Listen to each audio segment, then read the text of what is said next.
Have you ever noticed that typically the hottest girl is with an average guy or below average guy? There's a reason for that. And in this video, I'm going to go over all the reasons why it's usually the average looking guy that gets the hottest girl. And look, ultimately, women don't want to have to compete with a guy for looks. And yes, I know what you're thinking. One of the reasons is money, which I'm going to cover that. But there's a whole bunch of other reasons I'm going to go over it in this detail. And at the end of the day, I'm average at best because check it out. Time of recording this video, I'm 52, 5'7", and I'm bald, duh. So I'm gonna get into why the average guy always gets the hottest girls. All right, if you're new to this channel, welcome. My name is Kane. I'm the Silver Bachelor. This channel is 100% dedicated to dating advice for older guys and the women that want to understand them. If you haven't subscribed, hit that subscribe button and the notification button because I'm dropping videos every week. Woo! Okay, let's get into this. So I mentioned earlier about money. Yes, duh. If you have a lot of money and the woman knows about that, then she's going to be more drawn to you because you've got money as an average guy. So that aside, okay, money aside, there's a whole bunch of reasons why hottest girls typically go for average guys, okay?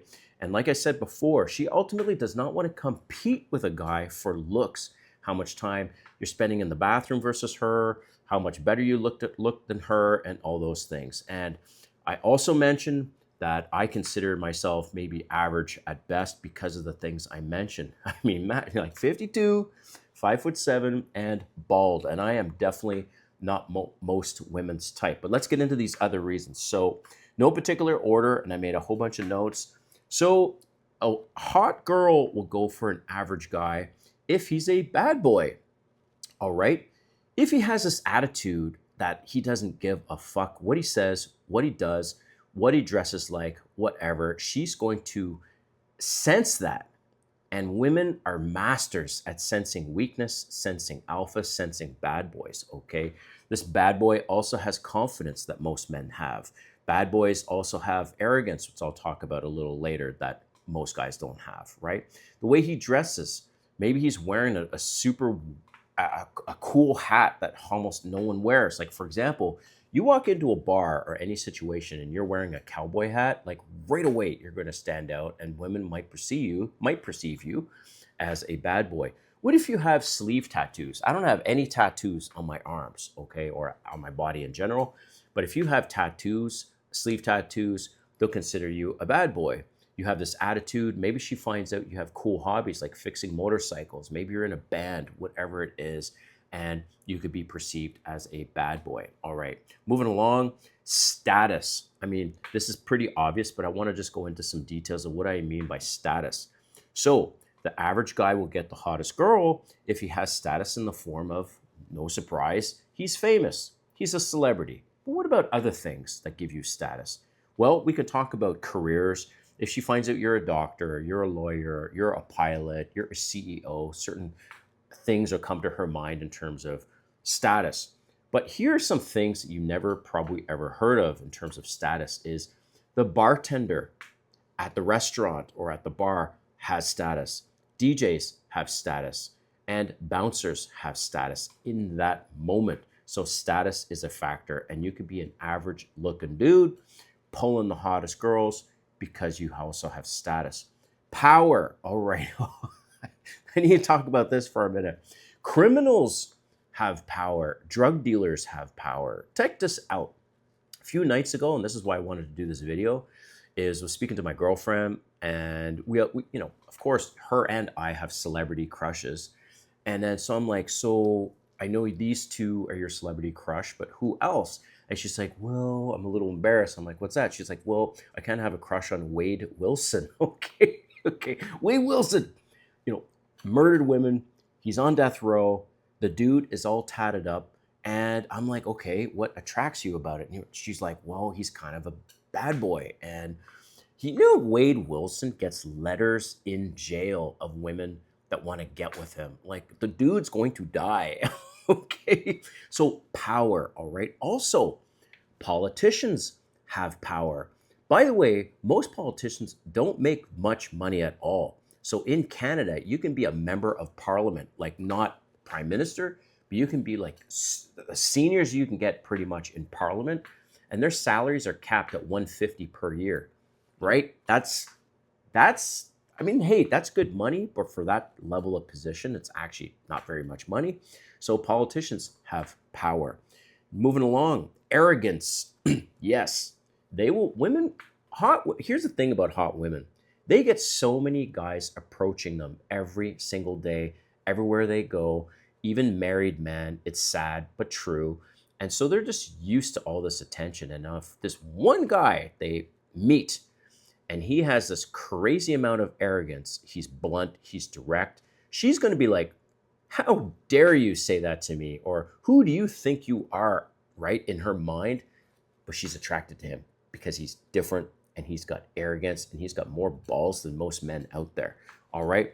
Moving along, ambition. If you've got a lot of ambition and goals, and she could literally, her last boyfriend could have been a model, right? A male model, jacked and successful, but had no ambition.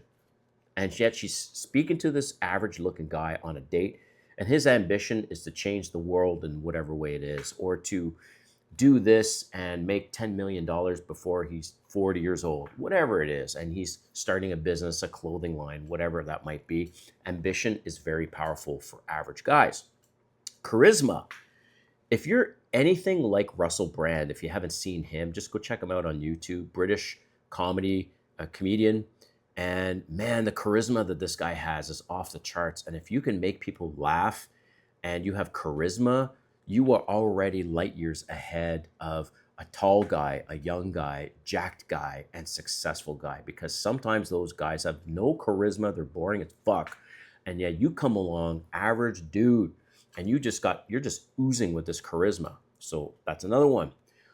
Talking about charisma, a good segue is to banter. If you're able to go back and forth with her and not succumb to her shit tests, because women are going to shit test you, especially the better looking ones. They're going to test you in all kinds of ways. Like, for example, like I've been on dates and the woman has said, oh, so you have this YouTube channel, dating advice for older guys. You must be a player.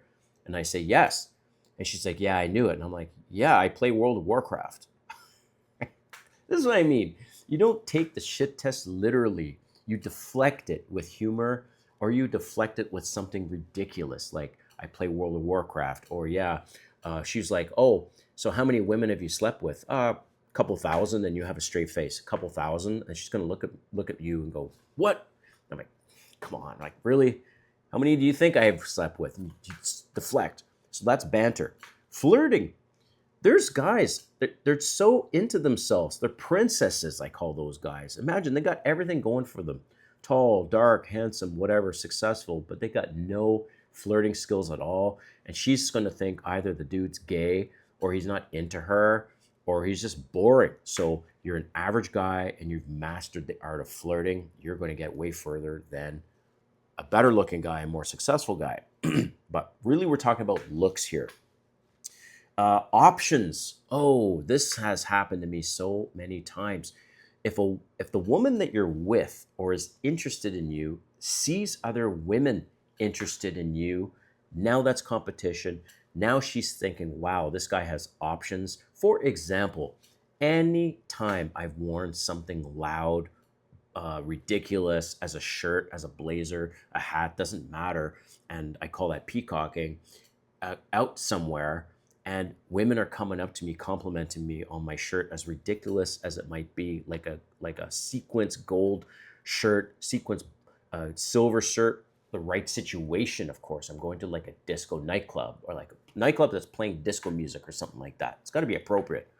And they're like, if women are into him, then he must be a prize. Or you've got wing girls beside you. You've got a couple friends you've gone out with, females, and they see, wow, he's with other girls, so therefore he must have options, right? So that's what I mean by options.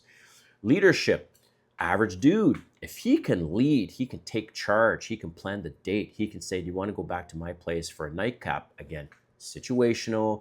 Your date is going well, there's flirting, banter, all these things, and some touching, and then you just say, hey, do you want to go back to my place for a nightcap? Most guys, I don't know why, they're afraid to take the lead and be a little on the blunt side and direct and take charge. So you could be average looking, you do these things, and you're already ahead of the good looking guys. Standards. You have standards, you have self-worth, and you say to her, nope, I don't date these type of women. And they might get a little upset with you because if you say, nope, I don't date single moms, I don't date women that are not into personal fitness, whatever that might be, and she might get a little irritated. It's such a hypocrisy because women have standards like you wouldn't believe for themselves, but it's not okay for men to have standards.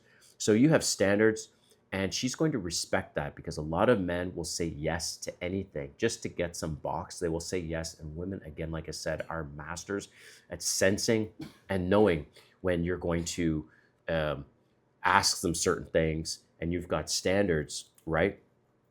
So you also have this attitude if you don't need her, right? If you don't need her, she's going to sense that. And last, if you don't prioritize her, because alphas prioritize themselves, betas prioritize women. Thanks for watching. We'll see you next time.